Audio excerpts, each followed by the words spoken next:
Adam had built something once, a small workshop at the edge of the village, where he mended tools, fixed broken carts, sharpened blades for anyone who needed it.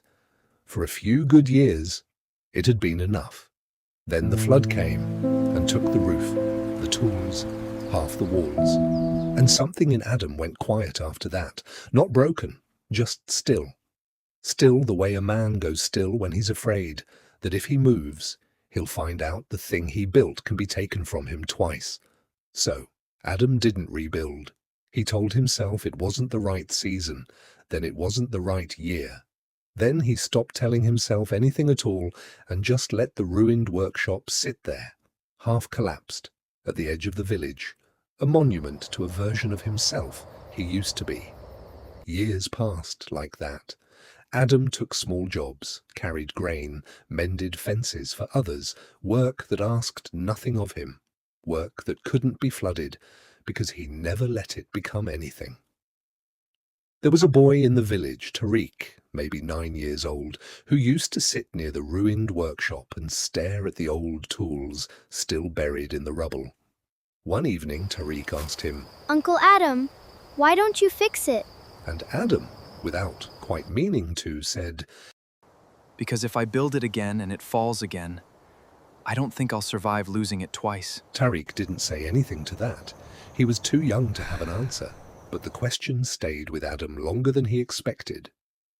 One afternoon, a stranger passed through the village, a woman named Sara, a builder by trade, traveling from town to town, repairing wells and granaries. She stopped near the ruined workshop, studying the collapsed roof with the eye of someone who'd seen 100 like it. This was yours? Once. What happened? Flood took it. Sara nodded slowly, like this was a familiar story. And you never rebuilt? I didn't want to lose it again. Sara sat down on a broken beam, unbothered by the dust. You know what's strange? You didn't lose it to the flood. You lost it after the flood. The flood took a roof. You're the one who's kept it broken for years. The words landed somewhere he didn't have room to argue with. I've rebuilt 6 wells this year. 3 of them had already collapsed once before, from bad seasons, bad ground, bad luck. You know what I tell the people who own them?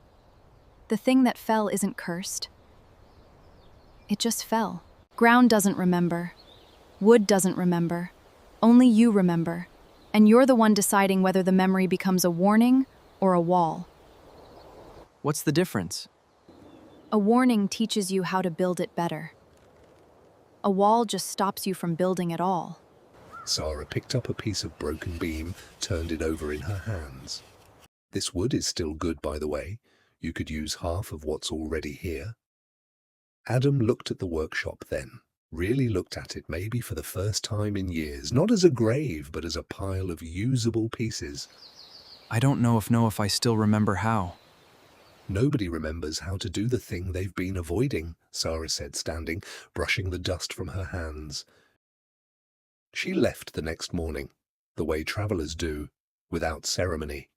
But she left one thing behind, a single iron nail driven into the old workshop's doorframe, straight and solid, the first new piece of metal that structure had seen in years. Adam stared at that nail for 3 days before he picked up a hammer.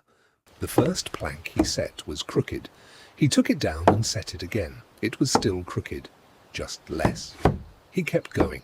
Tariq showed up the second week, first to watch, then to hold boards steady, then to hand over nails one at a time, like it was the most important job in the village. Adam let him. It took months. The new roof wasn't as fine as the old one. The angles were a little rougher, the beams a little mismatched, patched together from old wood and new. But it held. And more than that, it was his. Not a memory of what he'd lost, but a thing he'd chosen to build again, with his own hands, at an age when most people had stopped believing they were allowed to start over.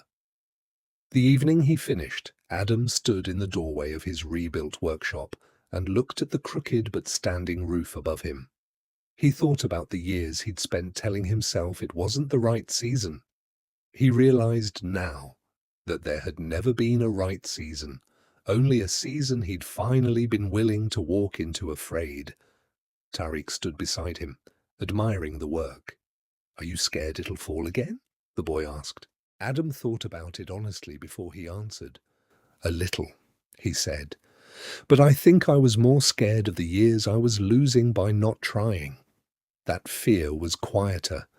That's what made it dangerous. I never had to face it all at once, so I just kept feeding it, one small avoided day at a time." Tariq nodded like he understood, even though he probably wouldn't fully understand for another 20 years. Adam ran his hand along the new doorframe, over the old iron nail Sara had left behind, the first mark of a version of himself he thought he'd buried under a broken roof. He hadn't lost the ability to build. He'd only lost the years he spent afraid to try.